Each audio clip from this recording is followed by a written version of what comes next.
কনজাংশনটা আসলে কি?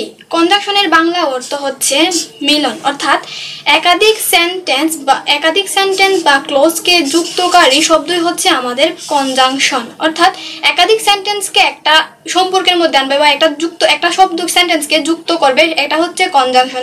যেমন এক্সাম্পল হিসেবে আমরা দেখতে পারি, the man is poor but happy. এই মানুষটি সুখী, এই মানুষটি খুব গরিব কিন্তু সুখী। এই মানুষটি গরিব কিন্তু সুখী, এখানে দুইটা শব্দ, এখানে দুইটা সেন্টেন্স, কিন্তু গরিবও আবার সুখীও। এই দুইটা সেন্টেন্সের মধ্যে এই বারটা এই দুইটা সেন্টেন্সের মধ্যে একটা সেন্টেন্স হিসেবে যুক্ত করে দিয়েছে, অর্থাৎ এই বারটা দুইটা সেন্টেন্সকে একটা সেন্টেন্সে এসে যুক্ত করেছে, অর্থাৎ এই বারটাই হচ্ছে আমাদের কনজাংশন, যা এই সেন্টেন্সটার মধ্যে একটা মিলন ঘটিয়েছে।